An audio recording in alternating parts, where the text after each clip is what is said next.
Oh, great, great. Okay. Okay. Um, so I'll go ahead and introduce, this is a community meeting of the Colorado Center for Modern Psychoanalytic Studies, and feel very comfortable. Tracy will talk some about it, but feel very comfortable to put questions in the chat if you don't want to raise your hand. Um, and I'm going to introduce Tracy. Tracy Morgan is a psychoanalyst working with groups, individuals, and couples in Brooklyn. She's on faculty at the Center for Modern Psychoanalysis in New York City, and has studied intensively with what was once called the Group Center and is now the Center for Group Studies. Um, She was a founding member of Das Unbehagen in New York City, and she's ABD in American history with a focus on African American history, the history of medicine, and the history of sexuality. Her writings scan various fields, from movement theory to psychoanalysis.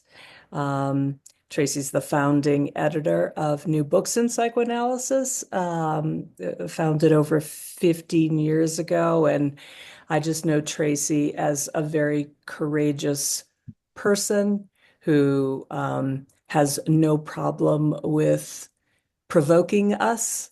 And so, I mean that in good ways, Tracy, even if um, and so Tracy, welcome. Thank you so much. I, Thank I would just like to say also, Tracy. So I'm Joe Scalia, clinical director of CCMPS, and Tracy and I have known each other for a very long time. Um, I, I would say for me, and maybe for you too, Tracy, our visits together, many visits over several years studying at Boston Graduate School of Psychoanalysis, helped me navigate there and maybe stay sane there. Um, you. and I too know Tracy as activist, which I think this paper is an example of her being, and also courageous. Thanks, Tracy, a lot for being here. Well, first of all, I just want to thank both of you guys for having me and inviting me. It really means a lot when you write something and you have a chance to talk about it and you have a chance to listen to people and hear the impact of your work. Because I think for all of us, who write, even if we're not publishing, that there's a level of isolation that can that can come with it. And the thing is, in writing this paper, for sure, I wanted to be in contact with people, and I wanted to people to feel. I wanted the paper to have an impact, and I wanted it to, reverberate in myriad ways. And my hope is that it will and is doing that. So it's just a treat. And Joe, the only thing you finished up and did your degree. You didn't help me to finish. I'm such an APD person. Analysis in the world in two doctoral programs. I can't seem to do that dissertation. Anyway, but I do other things, right? So I just wanted to say a couple of things, and I really am like wanting conversation, and I'm gonna sort of bring up some things that I just reread the essay, right? Last time I gave a talk for EGPS about this paper, I reread the essay in advance and I thought, wow, what the hell have I written? You know what I mean? Like it's every time, like it's kind of a new thing. You're like, whoa, and different things stand out. And I thought I should try to talk about why I wrote this essay. Um, and then I started making notes as I was rereading it.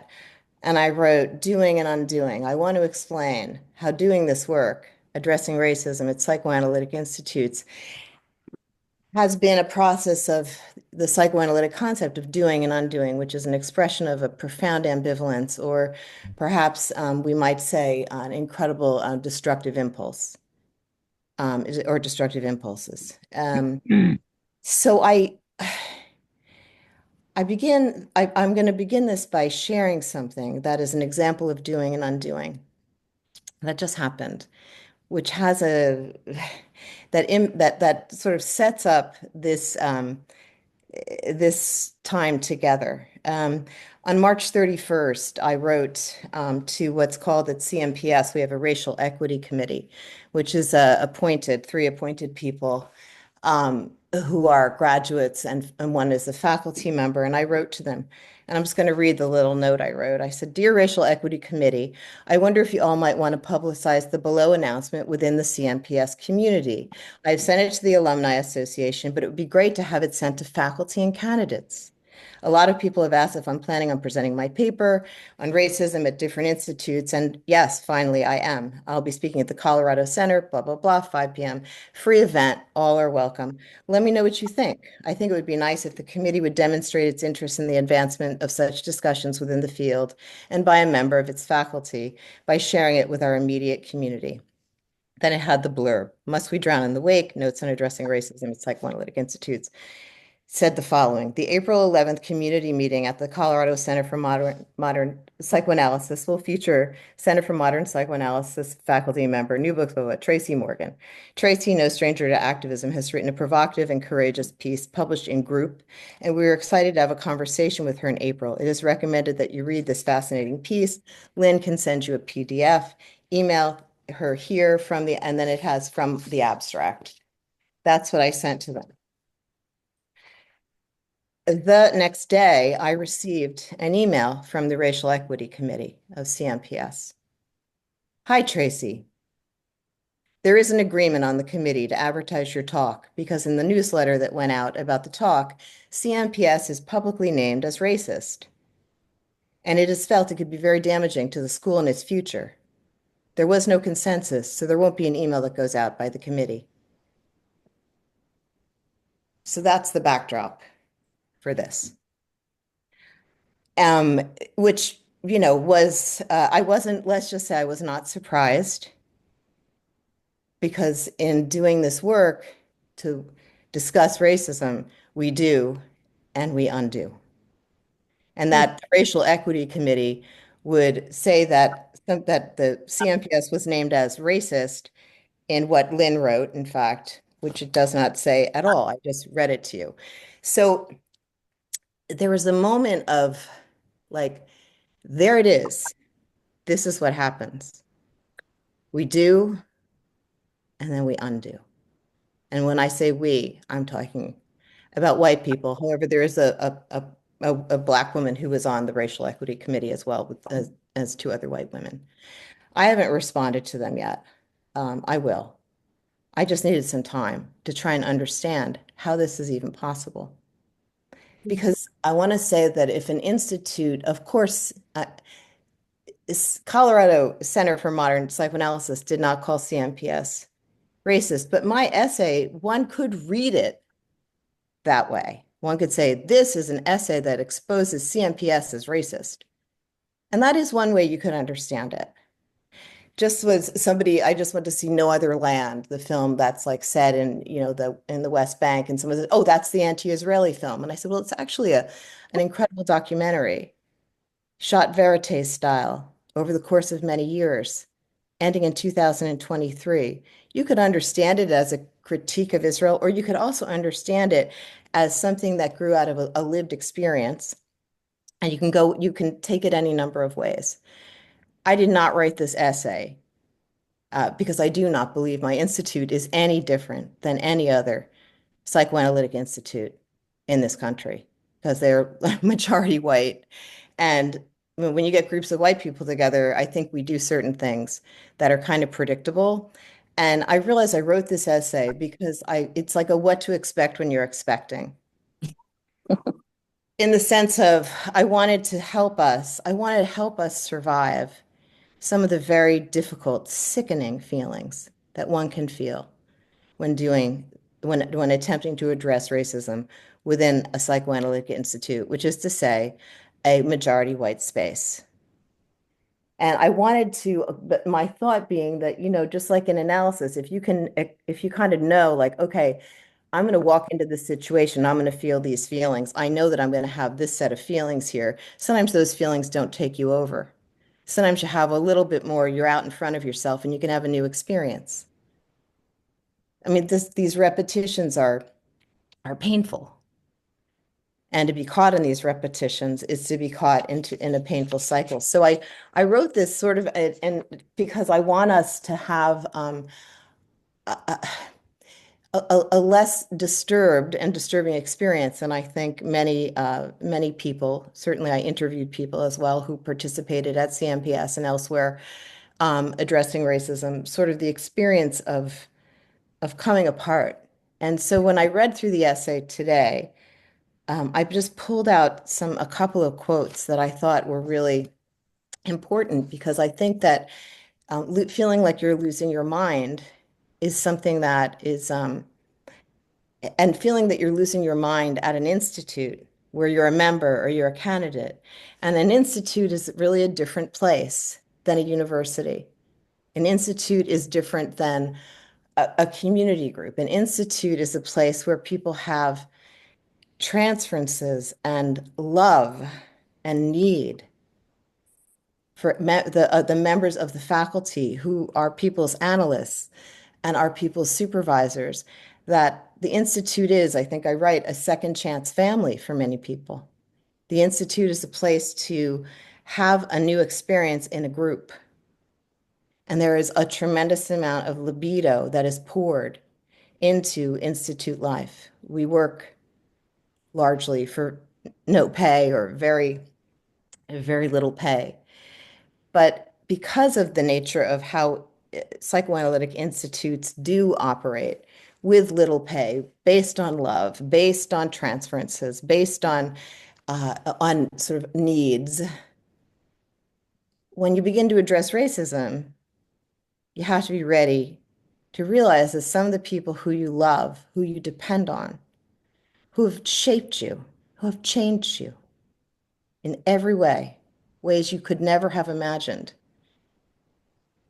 that those same people may also recoil from you for doing this work.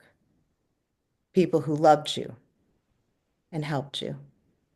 And those kinds of losses are intense.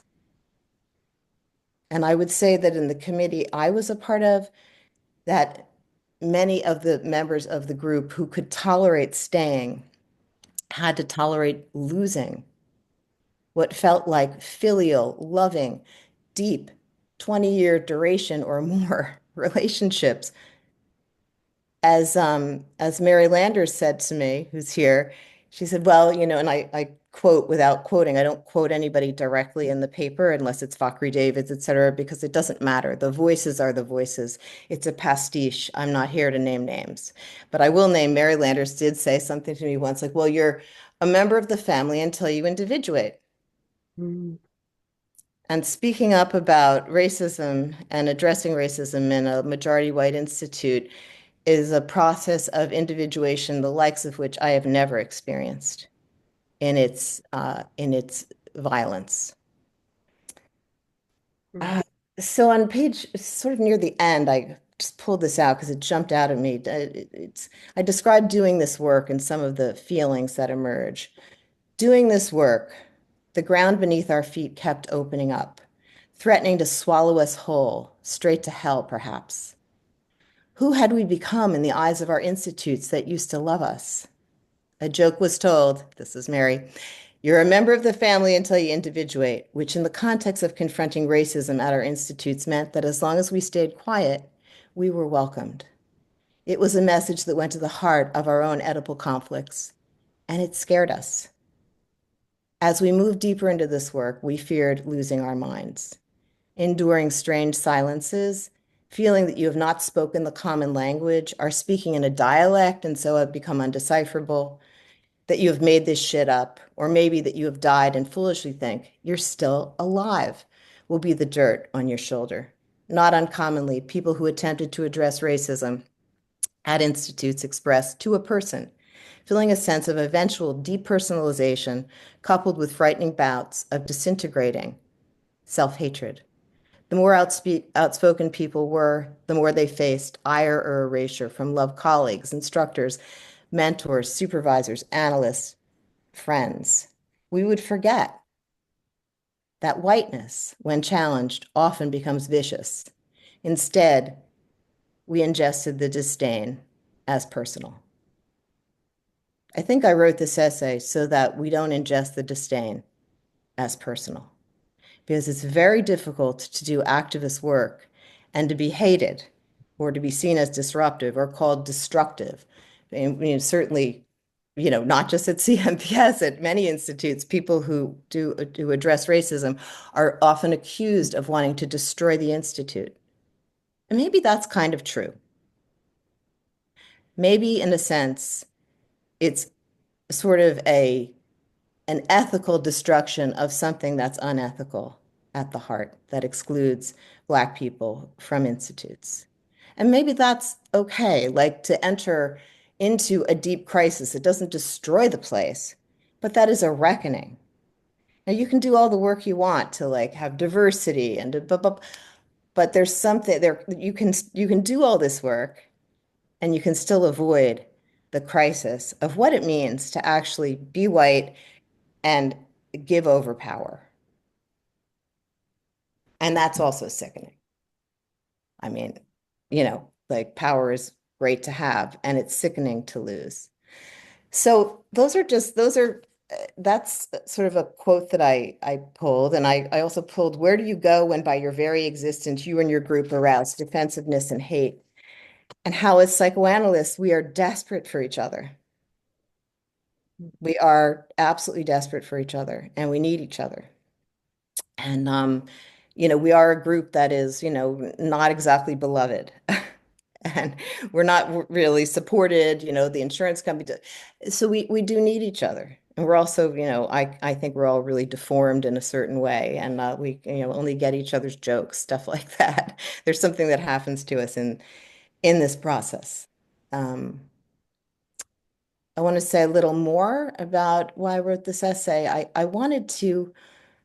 I really wanted to have an opportunity to introduce to people who did not know the work of Fakhri Davids to read his work, to get interested in his work, because I think it's very radical and very important. And his work has remained sort of sidelined within the field, although Fakhri was a member of the Holmes Commission. I also wrote this essay because I felt an obligation to the Holmes Commission, of which I was an ambassador. But I wanted to introduce people to Fakhri's thinking because I think it's a psychoanalytic to the core, and it's not sociological. He says racism is a part of the bedrock of the psyche. So now what? I think that's a pretty radical question. And he's very keen to remind us that the superego is not going to save us when it comes to racism. I was bad. I shouldn't do this. I shouldn't feel that. I shouldn't have these thoughts. He says, so racism functions in the mind. Everybody needs it and everybody uses it. That kind of blew me away. So I wanted to make sure, like when I began to read him, that I gave him some attention, and his thinking some attention. I was also interested, of course, in the question, and I'm just throwing things out that we can discuss really is, what is activism? Not what is activism, what is the status of action? The Holmes Commission says action is needed at all levels to address racism within our profession. Action is needed at all levels, but at institutes, the idea of action is often pathologized. Don't act. We have to keep talking. I think I described many situations in which I participated, of course, along with everyone else, of like doing nothing or doing and undoing. We're going to do something, but we're not going to do anything. How are we going to meet and meet and meet and meet, but we're actually not going to do anything? Why don't we want to actually do something? What if we did something? What if we, took a stand? What if we did a teach-in? What if we did the difficulty in doing it within this profession, taking action within this profession, I thought was like kind of fascinating and really worth exploring. Like how can psychoanalysis and the field of psychoanalysis address the the the discrimination against Black people without doing something. We can talk about it and talk about it, but there's also like a doing of something, and that the refusal to do something or the sort of cloaking, like, well, we don't do, we just talk. Eventually, I mean, it was really clear that that was a resistance, and it was also protecting white power. So we just have, let's just keep talking. Well, that's one, I mean, I agree, let's keep talking, but are we going to take steps? So, um, what else? And another thing I thought was important when I read the essay this time is the way in which, going back to Freud and his writing on group psychology, about the role of leadership, which the Holmes Commission says, that there's a paucity of leadership within the field when it comes to addressing racism. It's as if no white person is strong. Like what just happened with CMPS was there was a fear that the institute would be destroyed by what I'm talking about. But we have to be strong enough to survive destruction in order to address racism. That if the institute can't survive destruction, like destructive impulses and rage, right? How can black candidates train at institutes where they're experiencing, from micro to macro aggressions and feel angry about it and want to talk about it and not be able to talk about it? Doesn't that get in the way of what it means to train? We train in the use of feelings. We study the feelings aroused in us in situations. If black candidates are not invited to talk about their anger at the institute for fear of being seen as, not, frankly, like not shucking and jiving, right? You have to shuck and jive to get along at the institute. But dealing in emotional truths is the heart of analytic training, as far as I would say, certainly within a modern psychoanalytic context. That emotional communication is based on being able to actually know what one feels. And to deliver an emotional communication, it's being fearless in studying, for instance, your countertransferences that you might wish away, right? So that's something else. And that the role of leadership, this is the Freud, when I read that group psychology essay again, I was like, right,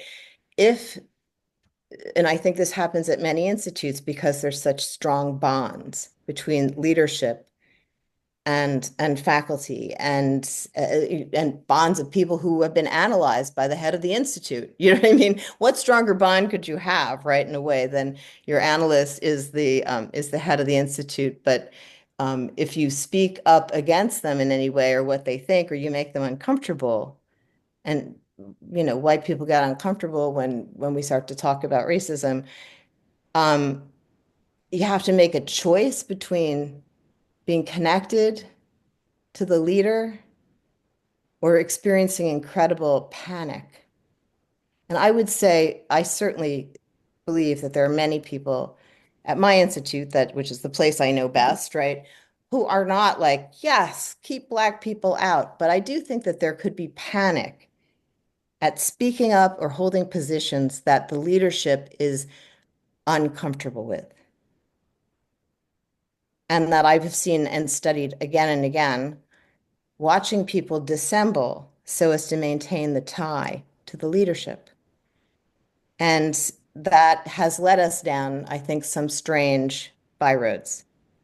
And it's something to really think about, because and it's very unique to an analytic institute. We have these specific kinds of relationships. And yes, there's dual roles. We're in work groups with our patients, we're in whatever. We're all over the map with people who we have dual relationships with. There's no denying that at our institutes.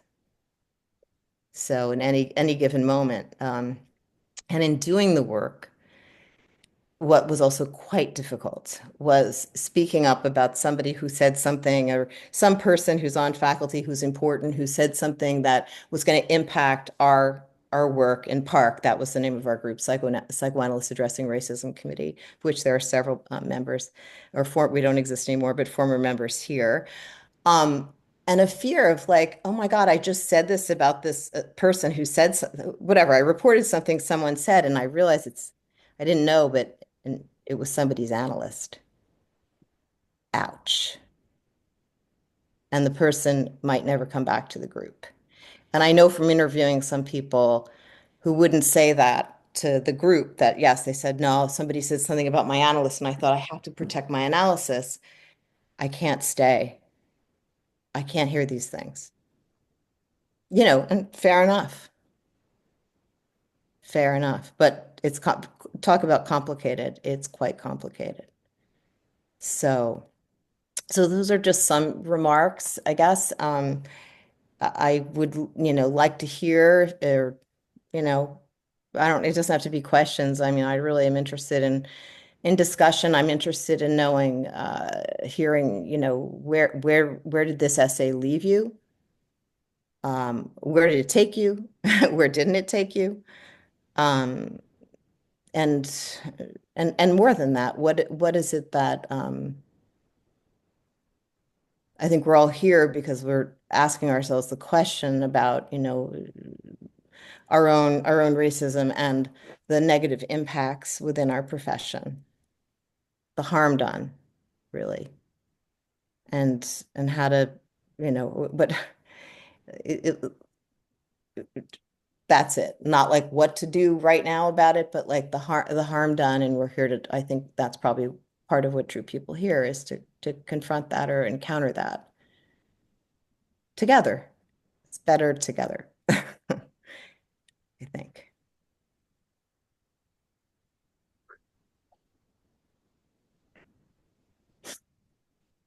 I got my comment. I teach at a graduate school in Los Angeles, and it's called the Chicago School, and I teach practicum classes, and I'm modern psychoanalytically trained. And we have a first class when you come into the program, and I have a memory lapse for titles, so I can't remember the name of the class, but it's the first class you come into. And they put out this book called Liberation Psychology, where they basically were addressing these issues. I don't know if you've read the book or you guys are familiar with it, but it very much brought out into the open the prejudice and the unfairness of prejudice in races and so on, and not just in graduate school and not in the Psychoanalytic Institute, but just in general. Now, prior to that, I had taught those classes with different people. Turns out we have more students who are African American in our program than we have white people. And when this class came out, and they were discussing what was in the book, it got so heated. It was a class, it was a group process kind of thing. It got so heated in there, and I remember sitting in my own skin and thinking to myself, well, I'm not prejudiced. I love all races. I love human beings. But then I'm thinking to myself, and now, is everybody prejudiced? Deep down, I'm probably prejudiced because I guess everybody's prejudiced. I'm not 100% sure. But I remember thinking, as the African American students were expressing their deep pain, I was thinking to myself, gee, I hope they will include me. In other words, that they won't reject me, that they'll include me. So I kind of felt like I had an experience of what they go through. Looking to fit into the world and be accepted for who they are. Anyway, that was my take on listening to what you said. And my experience, it was very intense. All the way through the semester, I was just having that underlying feeling of I hope they accept me. And I guess they didn't really, because they, there's a division there, and what is it? So that's it.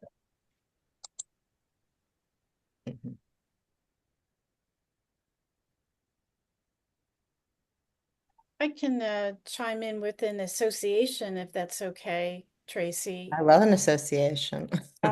About the Wait, who's speaking? Lisa? This is Lisa Coriel. There we go.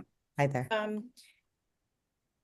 The feeling so uncomfortable witnessing racism taking place, and sort of, being surprised by it when it comes up. So I wouldn't characterize, the leadership in my institute. Have not really looked at, as particularly racist, beyond the fact that we are primarily white.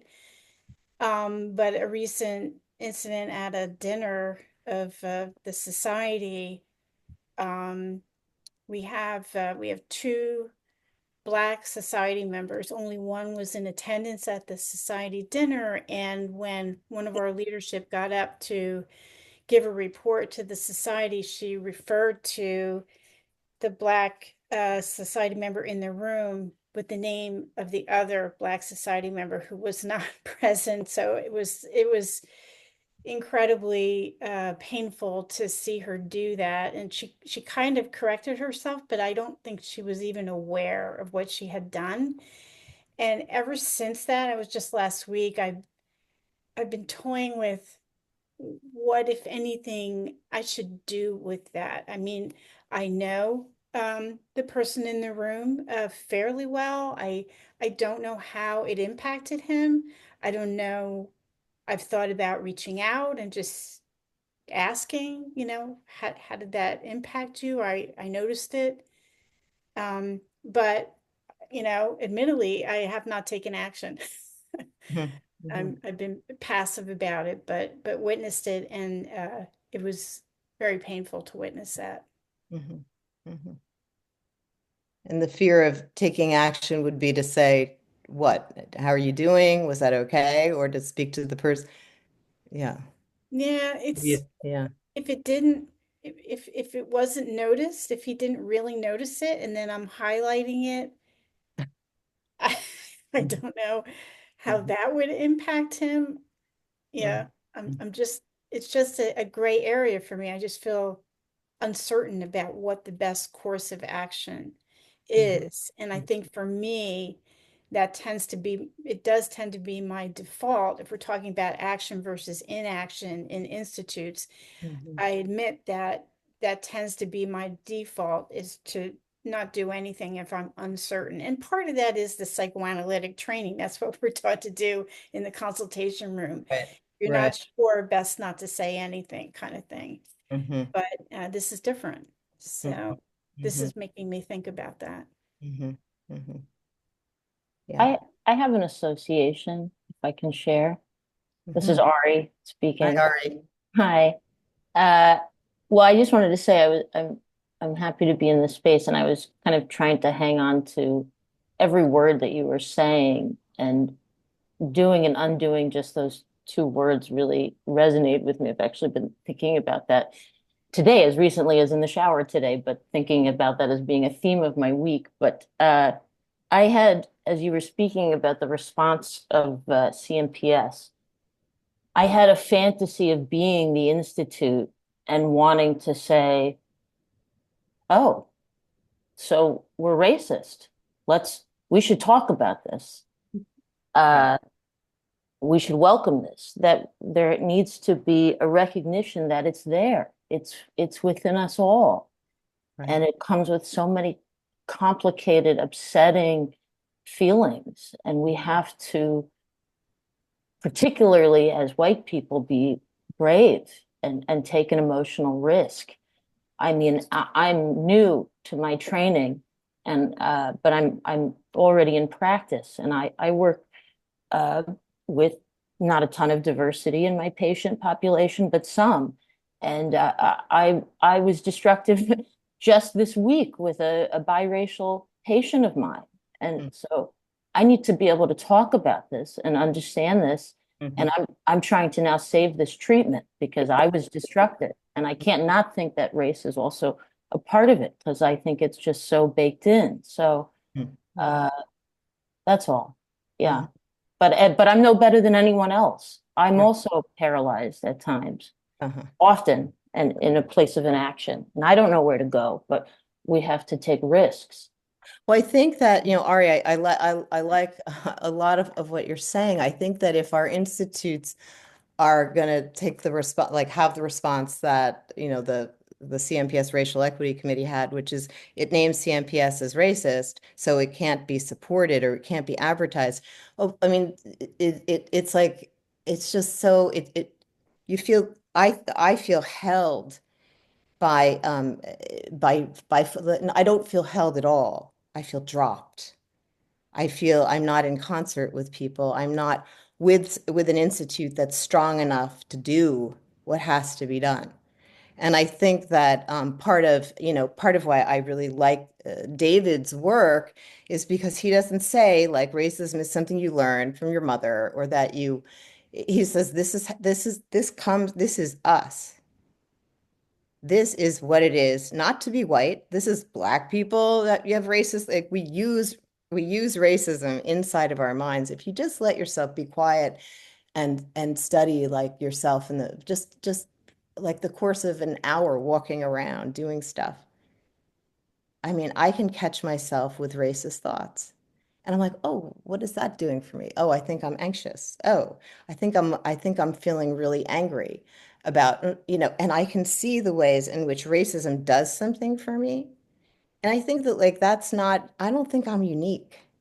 And I don't think like, oh shit, I'm real bad because of that. I'm just like, it's like what you do with what and of course what we're talking about is, systemic racism takes those feelings and then codifies them and makes life different and worse for certain groups of people. So I don't mean just to like, let's just keep it, within the, the intrapsychic, but intrapsychic, racism doesn't just come from nowhere.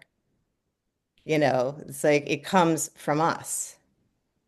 So if we begin to think about why we need it, what it does for us, maybe we could be a little less frightened of working with it because, David has this fabulous quote, which I just pulled up. He reminds us of the work that racism does for an embattled psyche, right? I have argued that racist organizations, now he's talking about the internal racist organization, like it's, I keep pointing to like my head, but like it's almost like it's structural within the mind. So that's where I think my mind is here, so that's why I'm doing that. But so it's a structure in the mind. And we accept as psychoanalysts that the mind has structure. Very it's unexceptional for us to think that. So he says, I have argued that racist organizations arise in order to bind anxiety. Once we become accustomed to using them, they can function like an addiction that allows us to triumph over ordinary human vulnerability and frailty, which are projected into others. The more we do so, the more guilt there is to face, making the burden more unbearable, and the more in need we are, therefore, of the internal racist organization. Does people get that? Questions about that or thoughts about that? I mean, if this is a part of all of us, it's not them over there who are racist, but it's all of our minds use racism. I mean, he begins with stranger anxiety, as a psychoanalyst would.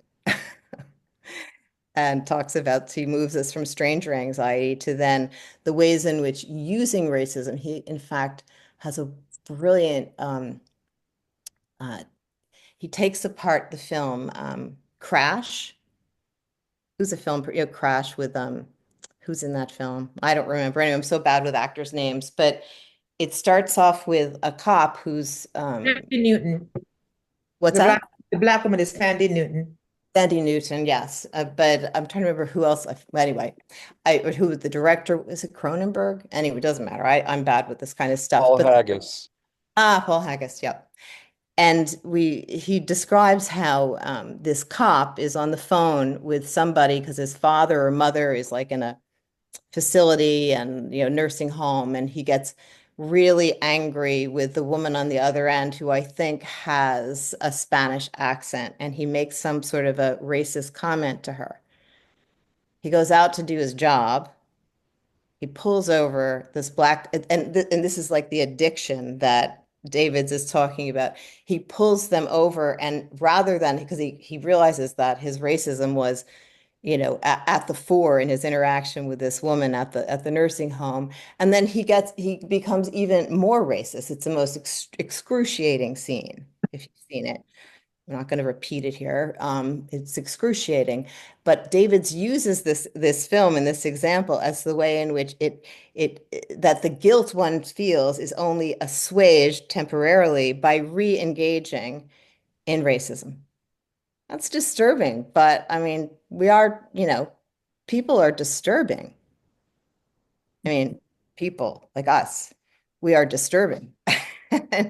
It's not like a secret to those of us who are analysts that we are destructive and disturbing and disturbed. And we do our best to get by, and using racism is a part, according to Davids, of how we get by. I'd like to jump in. When I read your paper, Tracy, it was helpful to me in my own activism. So let me say where I've been activist is within psychoanalytic institutes. Speaking up, Vic Stampley, who was here, would say something about I forget how you put it, Vic, but my tendency towards embracing conflict, something like that. And it's true. And so I've found myself in that position in a couple of psychoanalytic institutes and had to endure the kinds of attacks that you're talking about, and very painful. They don't give way. They're unrelenting. They're nasty. It's like, is this like an adult person? I mean, it's very primitive. And I've also experienced it as an environmental activist, both when I was part of the mainstream environmental groups or community, when I didn't understand how that was. So we're talking things like the Nature Conservancy, for example, as I would say, is a total sellout group. For those of you who don't realize these sorts of things, that many environmental groups, they're big money groups. They're functions of neoliberalism, and they serve neoliberal interests. And I had to realize that I was in cahoots with that. I had no clue. And then it was like, oh my God. And then I got involved in the grassroots environmental community and found still the same kind of censorship, or what Christopher Bolus calls, I love this term, sanctimonious rectitude. It's like, we are right and you are wrong, you ignorant bastard. It's just, again, just annihilating stuff. And these are supposed to be the people who are not sellouts and can see the truth, right? Well, not so. And so I've also tried to be activist there and point out some of the siloing that goes on there and how it makes grassroots environmental groups relatively ineffectual. Don't want to hear it. Absolutely not. The reaction was mostly, that still goes on, is to ghost me. So it's not directly hostile, but it's, I disappear. So your paper just was helpful to me in terms of, well, you said it earlier, feeling community with others who have gone through this. And it just gave me immediately this very supportive and in good company sense of how to deal with, well, censorship and the hostility, intense hostility that comes against one who refuses to be censored. So thank you. I'm glad. Glad you felt in company. Yeah. That's important to me. I have a question. Where are you? I'm in the upper left-hand corner on Oh, no, you're my the bottom screen. left high there. Okay, I see you. The the payoff. I'm always looking for the payoff. The payoff of embracing racism or allowing racism, if you really don't have the honesty to embrace it, seems so thoroughgoing, and they seem so visceral that the uh, attempt to be non-racist seems so intellectual. Mhm. How could it possibly compete with the benefits, the joys, the rewards of racism? The pleasures. Yeah. Why would we forego the pleasures of feeling a part of a community, even if the community doesn't even know we exist, Mhm.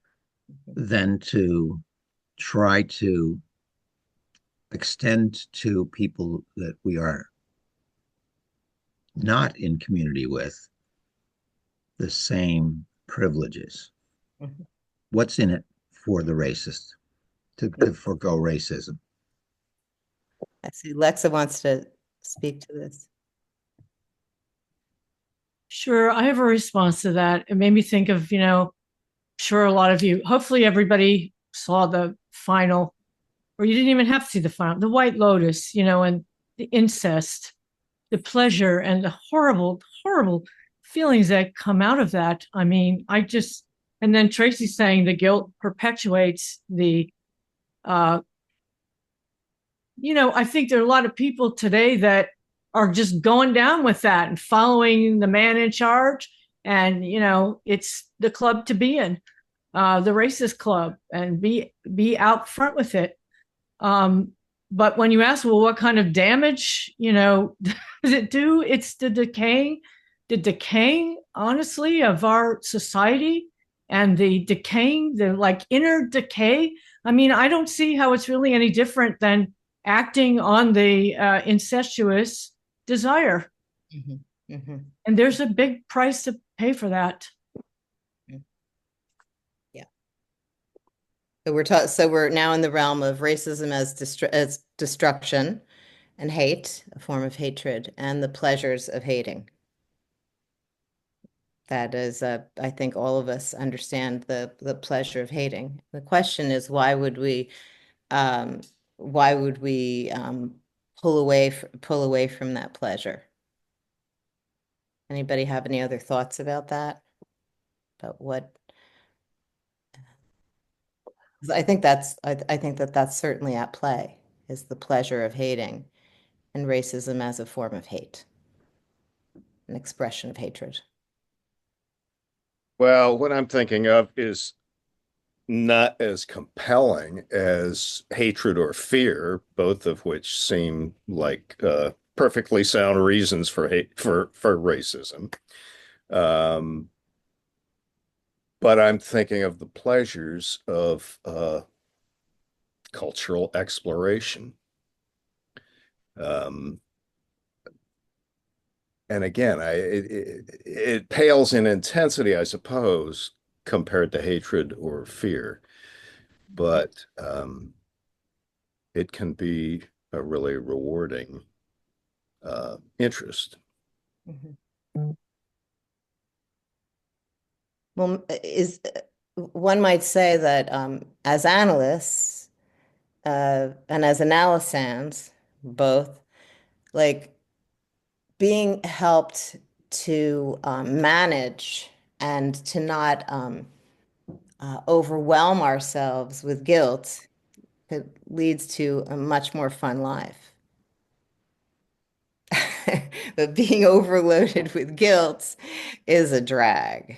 You know what I mean? You don't have much fun. So I think that there's something to be said. Like somebody said, well, how come you do this work? You've been addressing racism, and I never have like a clear like answer. I'm like, well, because if I hurt someone, I can say this, if I know that I've hurt someone, I don't like myself. There's something that it takes something away from me about like, and feeling like I've caused harm doesn't make me feel like I'm a great person. I mean, I'm just being, honest, right? It's like knowing that I've been destructive doesn't make me feel like, wow, I'm good. It's like, eh. And so in part, I think there's a sense of managing and and not actually, as Davids would say, like I'm responsible for not creating a life filled with guilt. Because Yeah, it would, and yet we've alluded here already to the solace to be taken in doubling down in racism, for instance, in response to guilt. And it seems like I see that an awful lot in the history of this country. yeah, there is also that. Yeah. I have a question. It's somewhat related. I was wondering if you could say more about what the destructive quality and where that resides. Because I'm wondering, I was thinking about this question that y'all were just talking about in terms of Panksepp's drive theory and how racism would naturally get in the way of a drive for the care circuit, for caring and connection. And so, anyway, I was wondering about where the destructive quality of this resides. Particularly, I guess, and I'm thinking of in forms of defense mechanisms. And I can see, if it's part of a defensive structure, how that would recognizing it would undo the defensive structure in the first place. Mm-hmm. Mm-hmm. I think we're in a room full of people who might have ideas about that. What do we think? I mean, I don't have a definitive answer. I think that it's a good question. I have more questions about it because, in fact, the care circuit can be probably at least as easily activated in the kind of circling the wagons caring that comes for the in group, the same group in opposition to the other. Mm-hmm. Mm-hmm.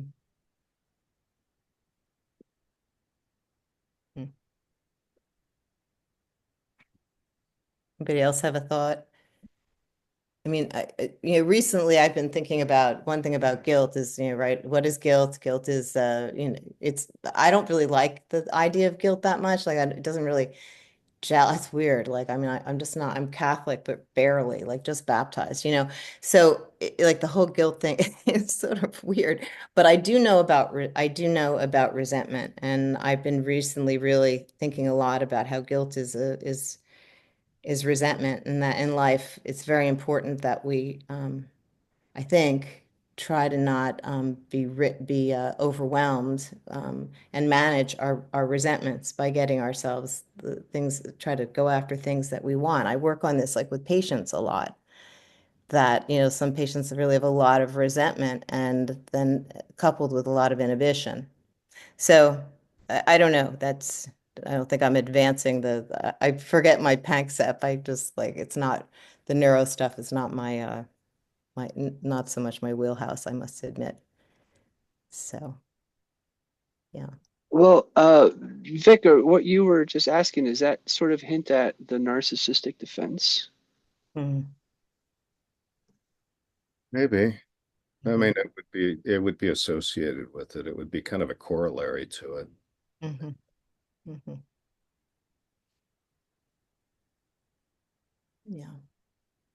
I just think that in general, when somebody is different from us, it forces us to look at ourselves and evaluate. And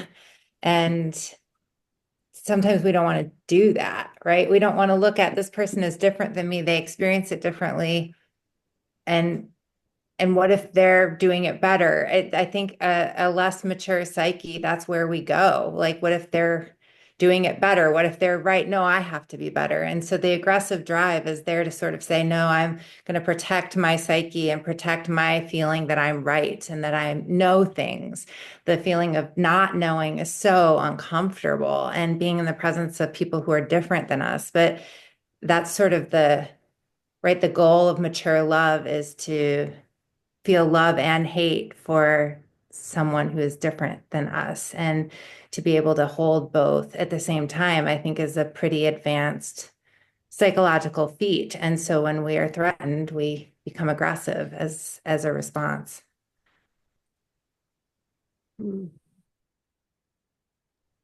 I would like to share something.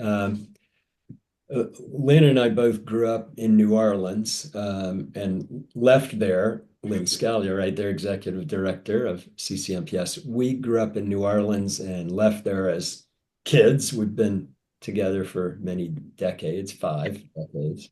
And New Orleans is, at least when we were there, unbelievably racist.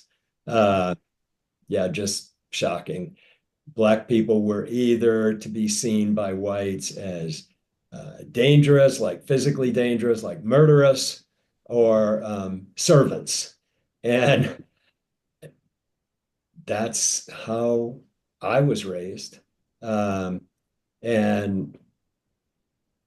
I barely understood that there was something inculcated in me of racism then when I was a kid. And then Lynn and I lived in Montana for most of our years together, for over 40 years in Montana, where it was very, very white. And so unusual even to come upon a person of color. And so it was like I was isolated from like situations where I might notice my racism. And then we moved to Fort Collins a couple of years ago, and it's very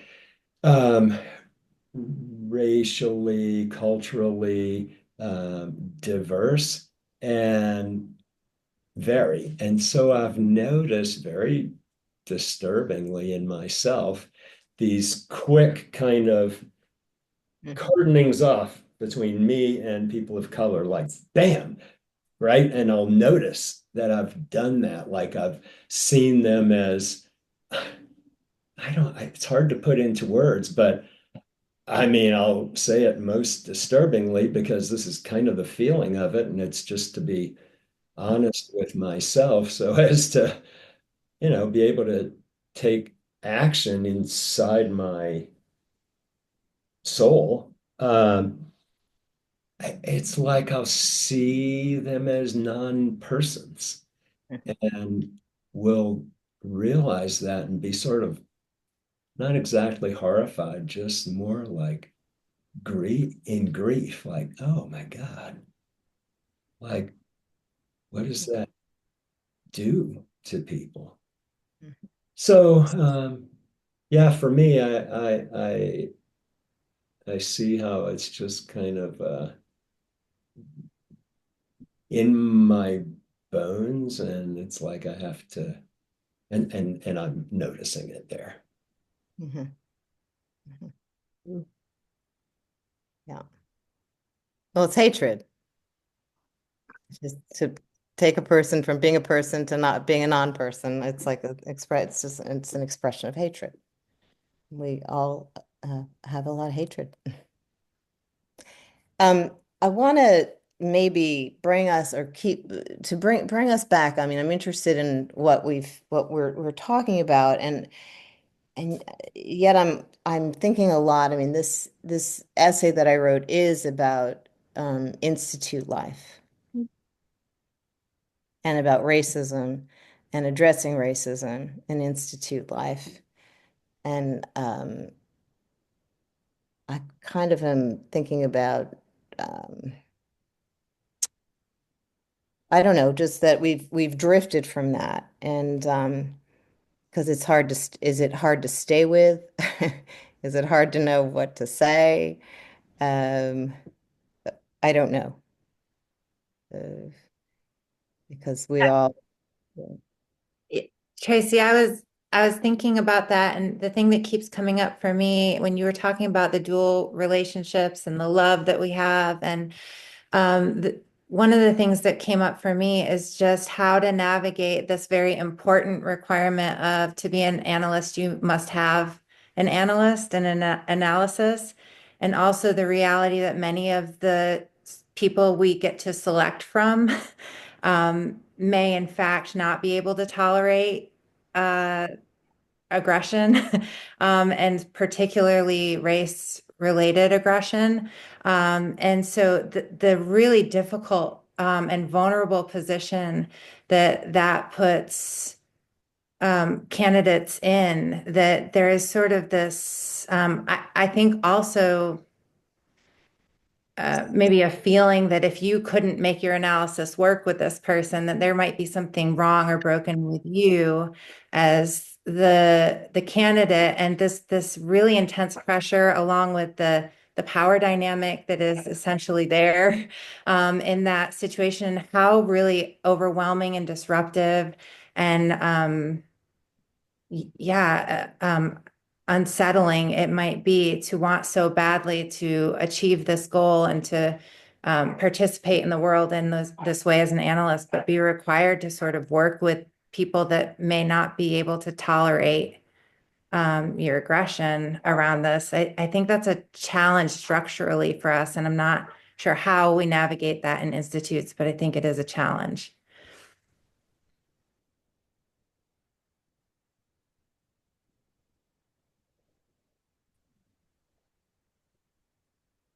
I think too, just thinking about that, we've just got about a half hour left.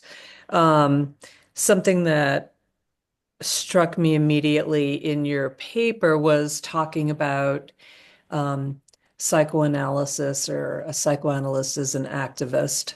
And part of what we've been talking about quite a bit in the CCMPS community meetings has to do with what is psychoanalysis, what is a psychoanalyst, and then the third, what does it mean to have, what constitutes a more sophisticated psychoanalytic community, and how do we operate in a democratic sort of way.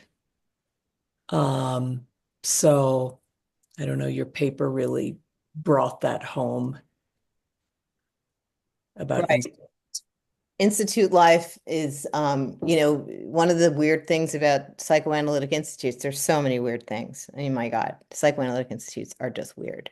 You know what I mean? Like in a great way, but in awful ways. But they're very weird. And like to think about, for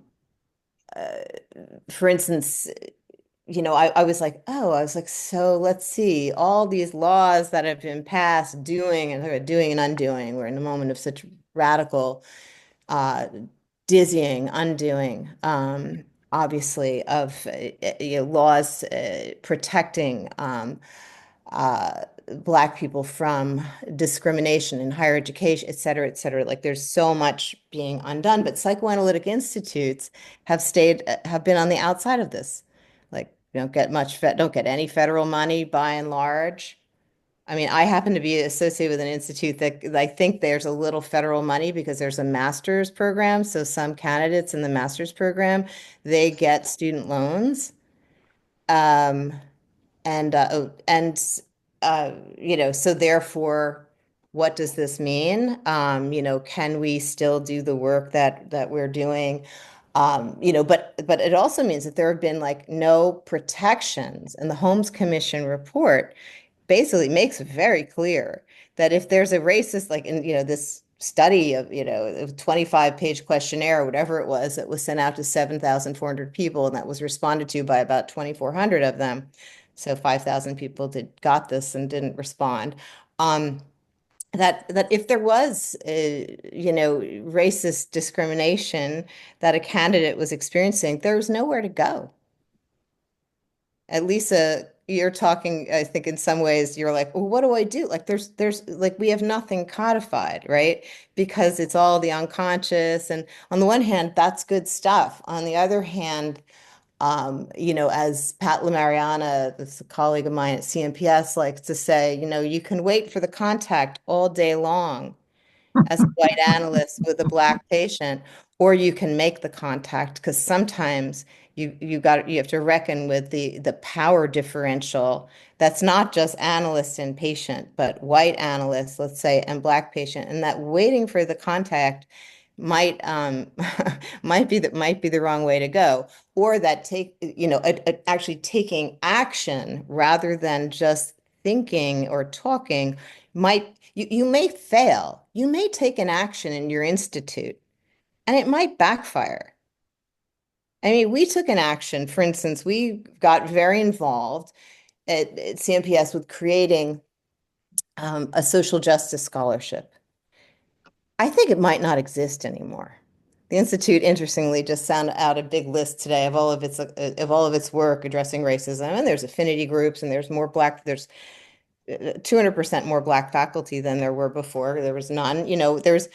All the things that have that the Institute has done with. I just lost my train of thought. Does anybody know where I was going? Oh, do you hate when that happens? Damn it. No social justice scholarship. There we go. Thank you, Eve. Yes. And so we worked very hard. We wanted a social justice scholarship. And what that meant for us in our committee in Park was that we wanted somebody said something really smart in the committee, I thought kind of witty and smart, which is that if Jay-Z or Beyonce or Oprah wants to come, they don't pay because it's on the basis of reparations. And so the scholarship that we fought for, that was at heart. Like, I mean, you can't really, you can't repair. You can't say, I'm sorry for the racism, but you can actually like doing something materially and saying, you know what, you're going to have to put up a lot of slings and arrows here. This place is like a work in progress on a good day, but you're not going to pay. And it sends a message, right? That this school has a sense of an awareness of history. As psychoanalysts, we have shit history. We don't know our history. We know our psychoanalytic history, but we don't know our American history. And we're operating in a country where racism is recodified, particularly anti-Black racism is recodified on the hour. You know what I mean? It's like it's constantly going, right? So we pushed for this. And then after 9 months, so can you believe it? After 9 months, guys?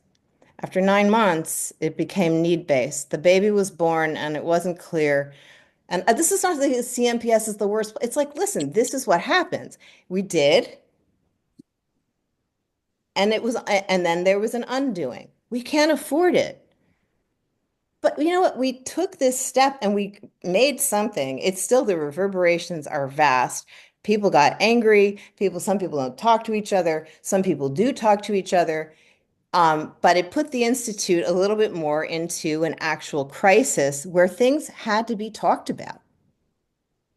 If you don't take any action, there will be no conversation. And you can make a mistake. You do something stupid, it doesn't work out.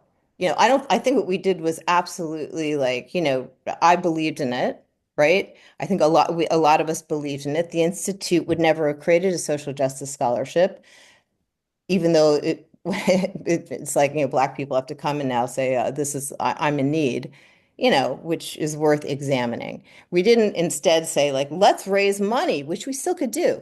Okay, if the Institute doesn't have the money to support this, how about we do a fundraising effort, and that every year, how do we know that people won't just give money that they would never give the Institute for this?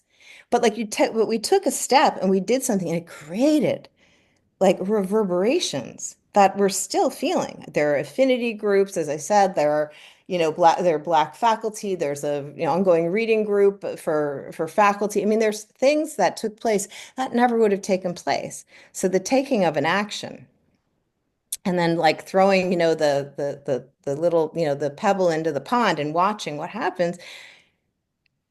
it's and you just keep and you have to just keep working on it. Like it doesn't end. Like I'm still working on, even though I think that like the social justice scholarship no longer exists. What was sent out today didn't even mention it of all the accomplishments.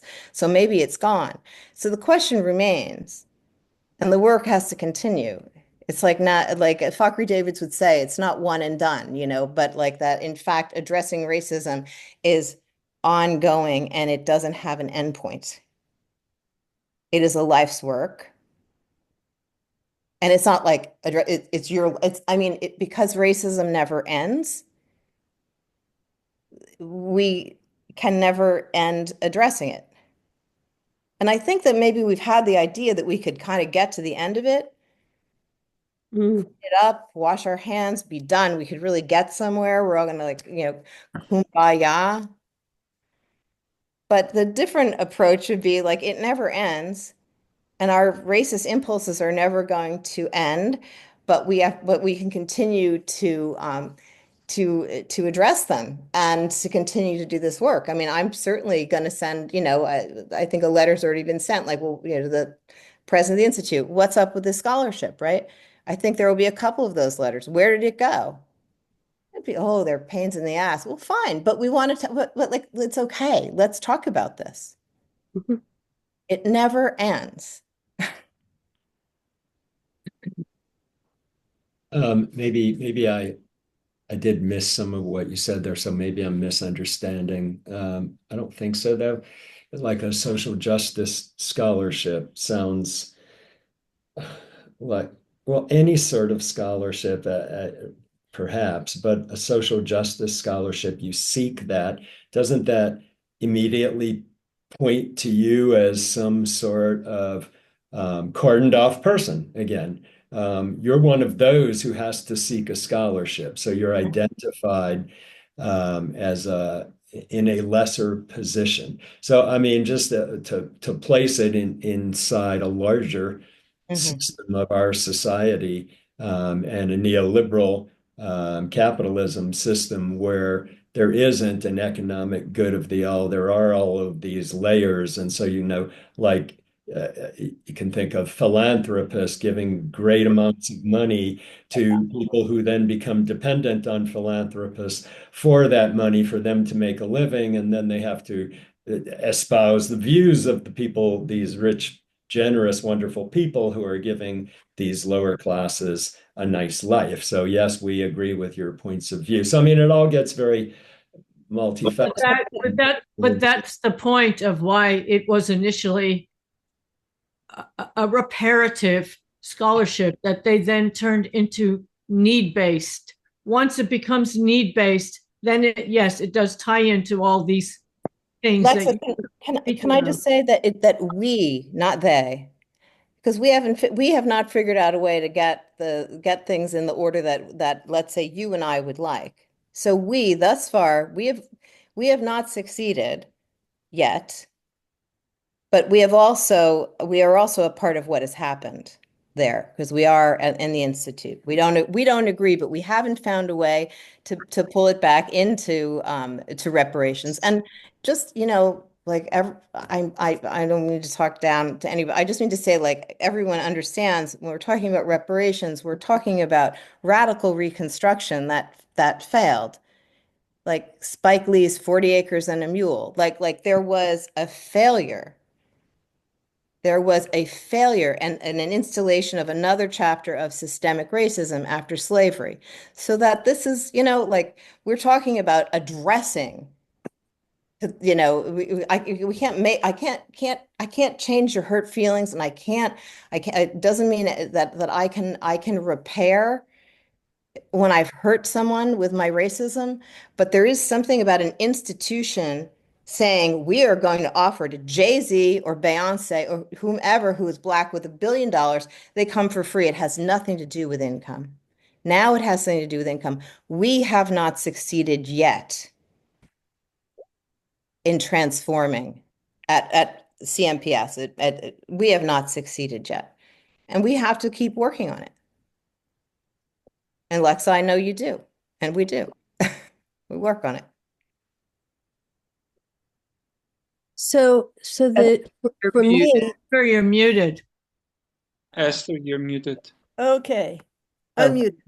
So one of the things that keeps jumping out at me is this thing about racism being an us versus them. Groups of people, we identify with this group, we identify the other person as this group. So there's this us versus them thing. And then there's the impact on the individual. What am I doing? How is what I'm doing affecting an individual? How is what we are doing affecting individuals? And where this macro thing versus this micro thing. So I'm also, as I'm thinking of this, I'm also thinking about my experience in psychoanalytic institutes and my experience in the AGPA, the group thing. And I see an awful lot more energy and things happening in the group world where we're working with groups of people, we're working with interactions between groups of people. And that's very different than this piece where it's me and my training analyst, me and my individual supervisor. These analytic institutes are networks of individuals rather than this. It's just confusing here. Where does the power lie in an analytic institute? Which network do you have to follow? I'm not saying that AGPA has it all figured out either. They have their networks as well. But this group, this macro and this micro interaction is what I'm struggling with. Yeah. It's part of the reason why I published this in the journal Group. Specifically, because the Holmes Commission also says, this is not about working out individual enactments, like racist enactments. It's more about addressing the structures that allow for discrimination, right? So they go macro, right? In their, I think in their recommendation for how we go forward. I mean, the report is, it's a 9-10 chapters that it's a blueprint and it's there to be followed if you want. It's like you don't have to recreate the wheel, but they do say it's about a group and a process. That's part of their language, which is really interesting because the American Psychoanalytic Association, of which they're more affiliated, is not really known for they're like a group analysis is for the insane or the poor is, you know what I mean? Like, poor, like this sort of, they're not group oriented. Like AGPA is obviously devoted to the group, but the American Psychoanalytic is not. So it's interesting to that what's untheorized in the Holmes Commission because of the orientation of the individual, Esther, is that they haven't thought through. They've not done a lot of group. Moderns have done, groups. We have a lot of, we believe in the group. And yes, Esther, you can I see that you just wrote, you can share the paper with whomever you want. Everyone can share this paper. You do not have to ask for permission. The people at group are delighted for it to be shared. They're like, no, this is to be, anyone can share it with anyone. Yeah, thank you for asking, but yeah. Thanks. Helene, were you saying something? Yeah, I was just thinking about, I'm going back to what's happened at your institute, which I believe would happen at any institute. And the thing that I think is really crucial, and you said it earlier, was that you need to have a dialogue and continued dialogue, not just even with the reaction of the people to your presentation. I think that dialogue is very important, and if the people in the school are fragile, then what helps people to become stronger is to be able to begin to talk about things. And that's what I keep on going back to the dialogue and the significance of the dialogue.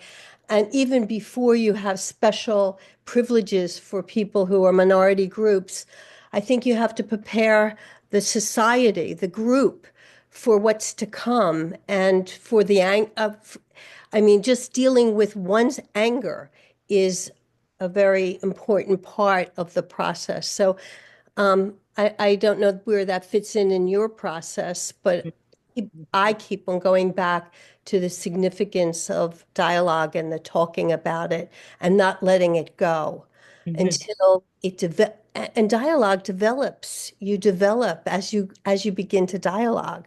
Things move. So that's where I find myself stuck in this discussion. That there needs to be that if we're addressing racism, we need to continue a dialogue about it.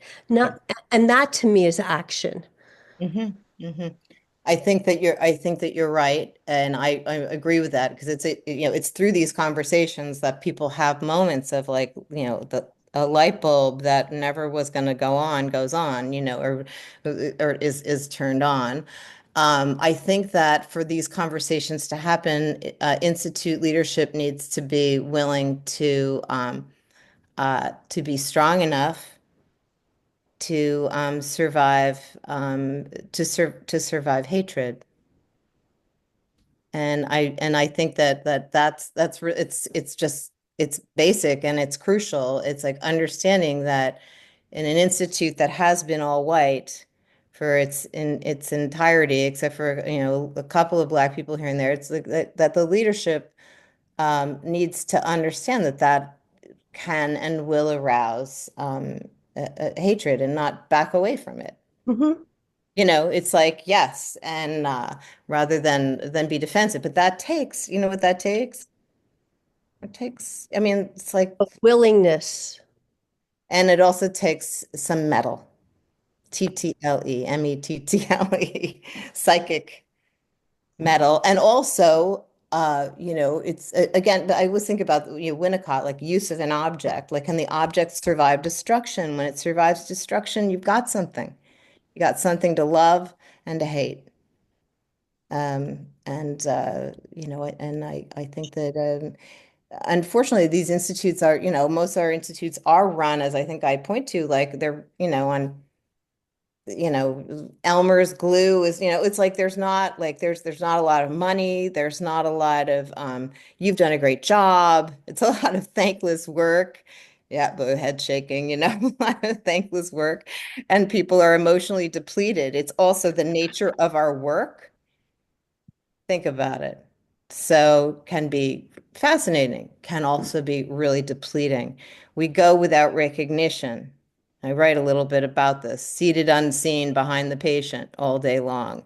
How can heads of institutes who are doing what they do for free, have the inner resources? And I think that's it's something to aspire to. Like, we love when our patients say, "You're such a jerk, and I'm so angry with you." And when they finally, the patient that is narcissistically defended is able to do that, we feel good about ourselves, don't we?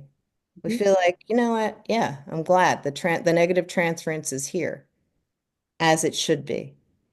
And the same with being a head of an institute and responding to the racism, the systemically organized racism within it. It's a mark of pride that people can to be able to be there for those conversations, I think. But I'm not saying it's simple, but and the white people, we're like real fragile because we get a lot out of having people beneath us. And when people who are always beneath us, stand up to us and say no. It's like, you're not supposed to say no to me. You're Black. That will go through your mind. You're Black. You're not supposed to stand up to me. That's so embedded, right, in our lives. You're Black. You're not supposed to tell me that you don't like what I've done. You don't like what I'm serving for dinner. You don't like what I've got on the menu at the Institute for the courses. You don't like how I'm running the place. Copy from Strand Books. What's that?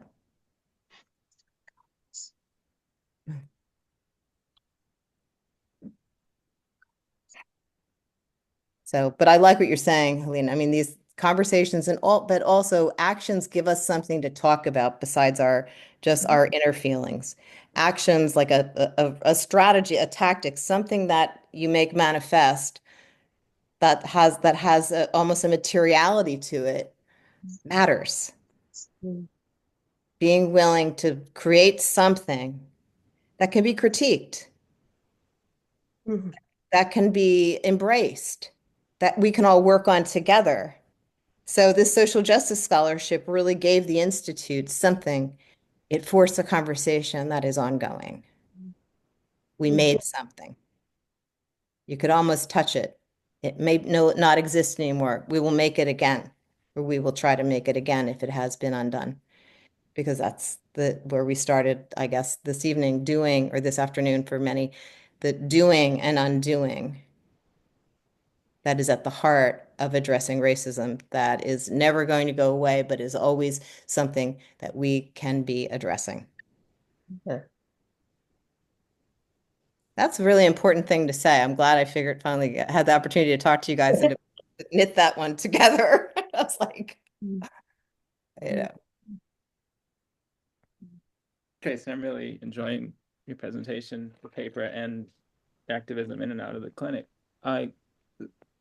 This just stumbled over my head is why are so many other nearly interminable sort of conundrums or failures or things to work on in human life, such as sexism, anti-Semitism, homophobia. Why have these been a bit more readily accepted and worked through in institutes? Is there something in the minds of analysts, non-analyzable that you can't really compare with Blackness? Is this a fact, or is it just a fear? Is it just lack of exposure and time? Do we really need infinite time to work through all of it? I think it's an excellent question. And I think probably for most of us, we've seen like my institute jumped right away to support Augie Seketsapolu when she was canceled by ICPLA. Like, it right away there was no committee. Nice to hold the book, I agree. I'm sorry, what? Oh, I mean, that happened like without much discussion, and to address racism involves like, well, let's think about it. Let's not move too quickly. Let's slow down. What's the rush? What are we don't want to rush into action. And I'm sure that CMPS was not the only institute that, did exactly that. But when it comes to racism, so I don't know what you think, Alexander. What do you think? I know we're almost out of time, but I like your question a lot. I mean, maybe at least the institutional or larger group pushback against your kind of work, or against trying to really undo, work through, talk about racism in institutes. I mean, if that kind of racism was maybe embedded in the early days of psychoanalysis, or at least with Freud, with the ghettos, I just wonder if maybe we shouldn't be also not only as so surprised by our guilt and captivated by our guilt, and that no one can do anything about it, work through it, but also this sort of real being bewildered at the extent of the pushback and the rage and the anger from the institutions, from the people in power. If every eruption of unconscious knowledge is going to really bring a lot of cataclysm or Sturm und Drang, then maybe this is something we should have anticipated, the level of pushback. But just to think about that, historically, institutes have been white enclaves where there have been gay people, there have been women, there have been Jews. Right. They have been white enclaves, and white enclaves don't tend to want to allow let's say Black people into this midst. It's like the white flight. I mean, psychoanalysis is it has been in this country is only, the history I know best of psychoanalysis, it has been a white project with, a couple of Black people here. Like, we don't read Fanon in general. Like, it's like, and, he's been around for a long time, his writings, right? But like, it's been a white project, but it's okay. Like, trans is okay. And, queer and lesbian, gay men, Jews. Yeah, this is all white. I think that's just maybe part of it. Because racism Another still has layer such. to that is that, I think psychoanalytic training is by nature exclusive because it's so darn expensive. It's incredibly expensive. You already have to have at least a master's degree for most programs to even enter into it. And it takes a long time. So it's by nature exclusive to begin with. That just further complicates it. There are rich Black people. Yeah. And they don't come to our institutes. So that's something I always think about. Like, well, yes, but like I'm in New York City, like, I have a lot of very wealthy Black friends, and they're not like banging down the door to come train at psychoanalytic institutes, because one has to bare one's soul at an institute, and the institute's embedded racism makes bearing the soul when Black maybe a really crappy experience. Okay. Endangering, yeah. I want to challenge a piece of your narrative there. Gays and trans have been involuntarily hospitalized. Yes. And that's something that hasn't happened as systematically with Blacks. So yes, here, but also closeted and in danger. Yeah. That's been very slow to change. Yeah. I agree with you, but I would say that beginning in 73, there was more of a conversation. The field is gay people are not, for instance, excluded from the field. Trans people are absolutely discriminated against within the field. But I was noticing it was like so easy for the head of the CMPS to like sign on like, Avgi's talk should be, we'll co-sponsor it without a second thought. And I was like, what is it about racism that she couldn't just make that decision? It was hard. It's harder to just, it's what, from what I've seen, it's harder. And it's also in psychoanalysis, we're talking about sexuality, and we're talking about gender, even though like we're not allowed to talk about that anymore if we get federal funding. How do you teach psychoanalysis without talking about sex and gender, right? But that's like on the list of no words you can't say anymore. Yeah. Right. But I appreciate your challenge, and you're right. Like I oversimplified to some degree. Yeah. I also came across some stuff about Paul Preciado and his reception. I love Paul Preciado. Mad. Let me be our psychoanalyst timekeeper. And stop our meeting. And thank you so very much, Tracy. I think you and we all together as a community here stirred each other's souls and affects. And thank you for being here. Our community meetings are on the second Friday of the month at this time. So our next one is May 9th. And Tracy, I hope this is just the first of more conversations. I hope so too. I really appreciate the opportunity, and I really have enjoyed hearing from everybody who felt like speaking today. It was really very, it was rich, and we're analysts. We're interesting. Thank you all. Yep. Thank you. Buddy. May 9th. Bye. Bye, everybody. Bye.